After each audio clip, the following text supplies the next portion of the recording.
right, welcome back. This is the time we check in with our friend Mike Eppel to see what's happening in the business world. Mike, good morning and happy Friday to you.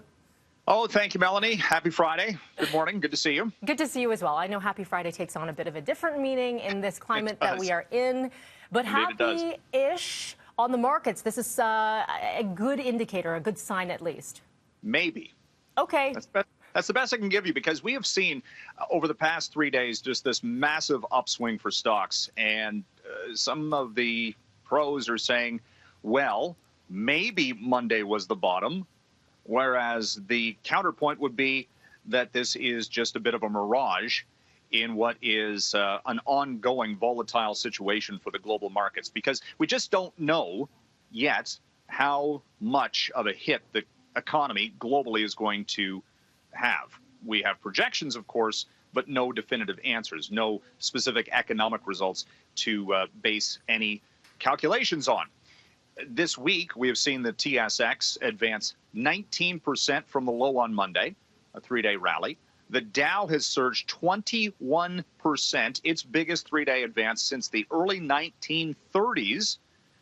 And what's the catalyst? Well, let's see. We've seen trillions upon trillions of dollars of stimulus efforts announced this week. But when you get past that, you still have to have companies that have earnings. No one's making any forecasts on that level. You've got a rising number of COVID-19 cases in the United States. And lo and behold, this morning, the Dow futures contract is down over 500 points. So the volatility is going to continue, Mel. It is not something that is going to be solved in the near term. This is going to take weeks, if not months, to actually gain some consistency and also have the volatility levels drop, because they are still extremely elevated, and that is a negative signal. Absolutely. Let's talk about what's happening with these mortgage deferrals. A lot of people are looking to those options when it comes to the banks, but they are learning something when it comes to that. There's a little clause here. Yeah, the banks are offering this plan to defer your mortgage payments, but like you say, the fine print reads that you still have to pay the interest, and eventually you're still on the hook for what you owe. So it's not a holiday per se. It's just, again, delaying the inevitable.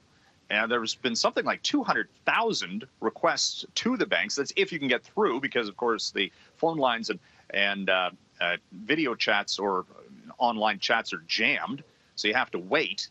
At the same time, this is the same problem that people are going to have with any type of government stimulus program, right? Trying to get online to see what's available and how fast and quickly things can actually be put into motion to gain any support on a monthly basis to actually pay the rent or the mortgage.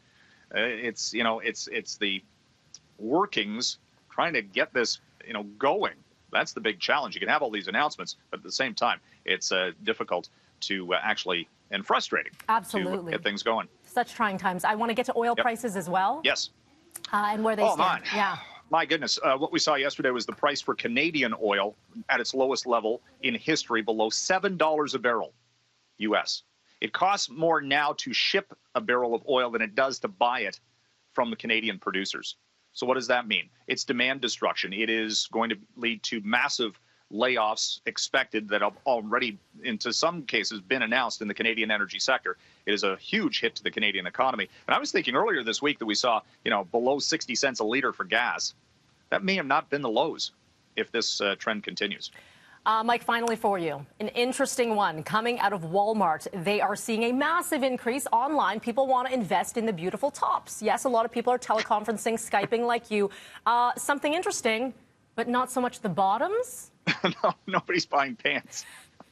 This is according to the senior VP of sales at Walmart, Yahoo Canada, reporting this about the fact that everybody's video conferencing. You can't see from the waist down, right? So it's people looking good from the top up. Okay, Mike, obvious question Yes, before we got to go. Please stand up. We want to see what's happening. Well, I don't know if you actually said I'm actually wearing jeans this morning, which in and of itself is worlds colliding, because I typically wear khaki chinos. So this is your casual Friday. This is casual Eppel. Okay. Yeah, casual Friday. Exactly. That's your new name. Home office Eppel.